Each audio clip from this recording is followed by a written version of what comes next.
رفتم تو ماشینه دیدی؟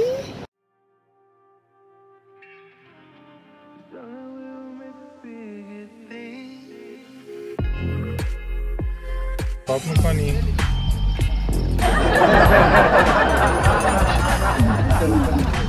حتی چشم ببینیم این کار میکنه، اینم کار میکنه.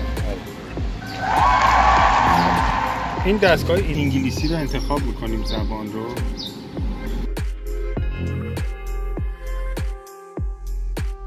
بهتره حالا برای درختان بهتره که رسید نگیرید. یه روان ریت جلو نکنید، کیلومتر نشون میده. تا موقعی که سرعتتون به 5 تا نرسه این گاز نمیخوره.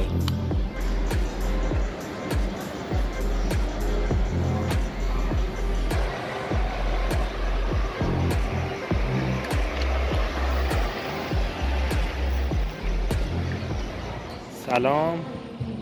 این دو اسکوترها رو توی ایروان حتما همه دیدید. اینا شارژی برقیه، یه بارکد داره.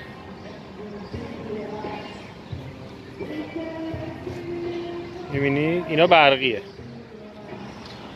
اینا برای مایی که ویزا کارت یا کردیت کارت نداریم، حالا میگفتن غیر قابل استفاده است. ما یه راهی پیدا کردیم میشه اینا استفاده کرد. بریم با هم ببینیم.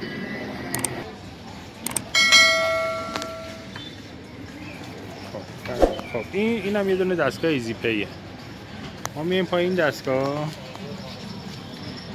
اینجا اول حالا زبونایی که داره ارمنی، انگلیسی، روسی. ما انگلیسی رو انتخاب میکنیم.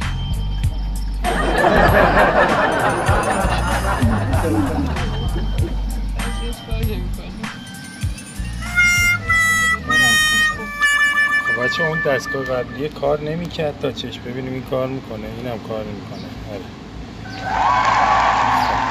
این دستگاه ایزی پی، این دستگاه سبز ایزی پی با اینا خیلی راحت تره تا با اون قرمز و نارنجی. این میای انگلیسی رو انتخاب میکنیم زبان رو. میای روی آل سرویس، اینجا میایم یه روان رید رو انتخاب میکنیم. شمارمون رو اینجا وارد میکنیم.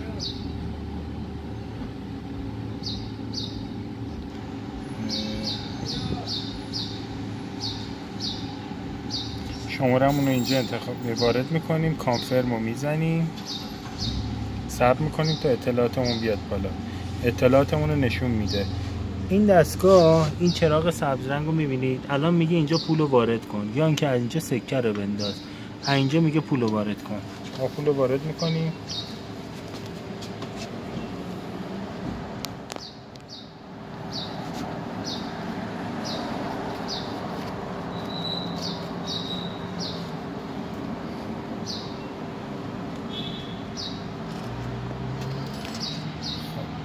صبر میکنیم دستگاه پولو بشناسه. 1000 درام شناخت.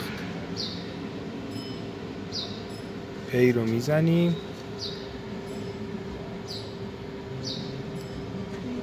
یه دونه فیش هم به ما میده. خب ما پولو پرداخت کردیم. این دستگاه حالا رسیدشو کاغذ نداشت که به ما رسید بده. مهمم نیست، بهتره حالا برای درختان بهتره که رسید نگیریم. ما پول رو پرداخت کردیم. حالا باید بیایم توی نرم افزارمون، توی گوشی، حالا اندروید یا iOS، بیایم روی نرم افزار یه روان ریت. این نرم افزار رو حالا بهتون توضیح میدیم. میایم اینجا، میایم توی قسمت منو، میایم توی وال، میبینید که 1000 دراممون شارژ شد. حالا ما میخوایم بریم دیگه از این دوچرخه‌ها استفاده کنیم. نرم افزارمون رو باز میکنیم. بقیه رو من رو نرم افزار بهتون میگم. اینجا بچه‌ها آموزش استفاده از این اسکوتره رو میده.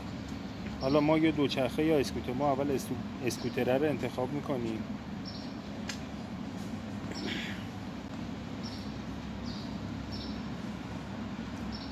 میگه اول ترمزاشو چک کنید قبل از اینکه شروع به رانندگی کنید. اول ترمزاشو چک کنید ببینید ترمزش کار میکنه یا نه. میگه حتما از کلاه ایمنی استفاده کنید. این شاسی که سمت راستتونه برای دور خود اسکوتر دور گازشه، یعنی چرخاش هم ببینیم باد داشته باشه. بعد باید بیاید اون QR کدی که بهتون نشون دادم اون رو QR کد رو اسکن کنید. وقتی که قفلش باز شد شروع کنید به حرکت. دکمه رو برید پایین توی مسیری که میخواید حرکت کنید. میگم اون موقعی که کارتون تمام میشه بهتره که دوچرخه رو تو اون جاهای سبز بذارید، جایی که خودش مشخص کرده روی نقشه معلومه. علامت پارک داره، گرین زون داره اونجا. همین.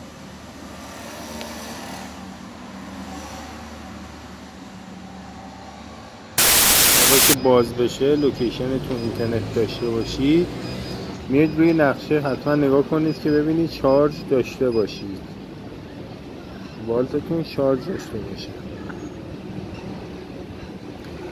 میاد روی نقشه صبر میکنیم تا لود بشه، به همون نشون بده کجاها هستش، هم اسکوترها هم دوچرخه.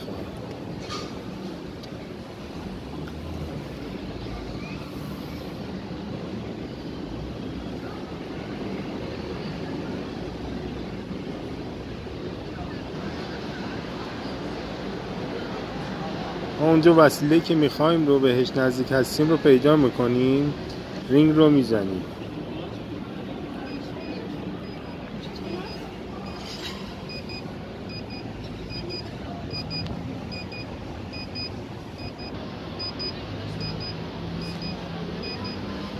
بعد رزرو رو که زدیم بعد میایم اسکن راید رو میزنیم.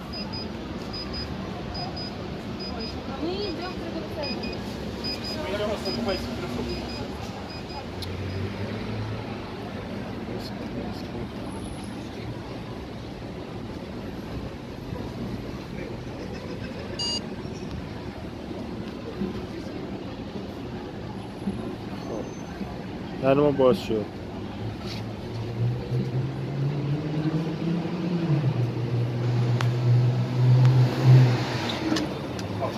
اینجا رو باید خیلی دقت کنید.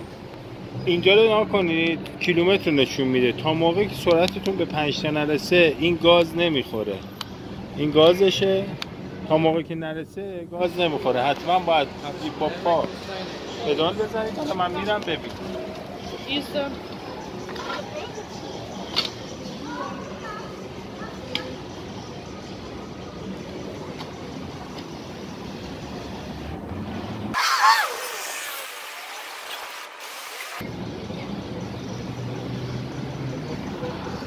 موقعی هم که تموم شد حتما باید اند رو بزنید. تا اند رو نزنید مشکل میخورید.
تو ماشینه دیدی؟